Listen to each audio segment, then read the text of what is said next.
एक लड़का पैदल किसी रास्ते से जा रहा था। उस लड़के ने देखा कि सामने वाले बिजली के खंभे पर कागज की पर्ची चिपकी पड़ी है और उस पर्ची में कुछ लिखा हुआ है। वो लड़का थोड़ा नज़दीक जाकर पर्ची में क्या लिखा है वो देखने लगा। उस कागज की पर्ची में लिखा था, कल इस रास्ते से गुजरते वक्त मेरे 100 रुपये कहीं गिर गए थे। मैंने ढूंढने की बहुत कोशिश की लेकिन मुझे वो नहीं मिले। कृपया इस रास्ते पर कहीं भी किसी को भी मेरे 100 रुपये मिले तो इस पते पर पहुंचा देना। पर्ची में उसका एड्रेस भी लिखा था। लड़के को ये पर्ची पढ़कर उस एड्रेस पे जाने का मन करने लगा। वो लड़का उस एड्रेस पे जाने के लिए आगे बढ़ने लगा। उस एड्रेस पे जाकर लड़के ने देखा कि वहाँ पर एक झोपड़ी है। लड़के ने बाहर से आवाज़ लगाई तो उस झोपड़ी में से एक वृद्ध औरत लाठी के सहारे बाहर आने लगी। लड़के को पता चल गया कि वो वृद्ध औरत सिर्फ अकेली ही इस झोपड़ी में रहती है। उस लड़के ने उस वृद्ध औरत से कहा कि माँ जी, आपके 100 रुपये जो गिर गए थे वो मुझे मिले हैं। ये रहे आपके 100 रुपये।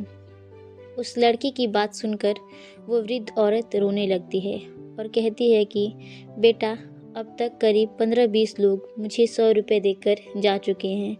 बेटा, मुझे ठीक से दिखाई भी नहीं देता और मुझे पढ़ना लिखना भी नहीं आता है। पता नहीं किसने मेरी ऐसी हालत देखकर मेरी मदद करने के लिए ऐसा किया है। लड़के ने 100 रुपये रखने के लिए कहा पर वृद्ध औरत नहीं मानी।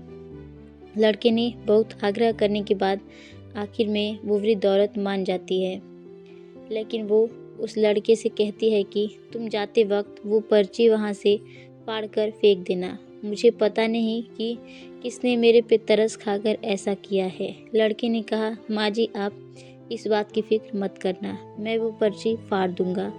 अब वो लड़का उस वृद्ध औरत के घर से निकल जाता है। थोड़ी देर चलने के बाद उस लड़के ने सोचा कि आखिर मुझसे पहले आए हुए उन 15-20 लोगों को भी इस माँ जी ने वो पर्ची फाड़ने को कहा होगा, लेकिन उनमें से किसी ने भी पर्ची को नहीं फाड़ा, तो फिर मैं क्यों फाड़ दूँ। वो लड़का उस पर्ची को बिना फाड़े ही वहाँ से चला जाता है। उस लड़की के मन में उस व्यक्ति के लिए बहुत ही आदर और सम्मान था जिसने ये तरीका ढूंढा था और इस ज़रूरतमंद वृद्ध औरत की मदद की थी।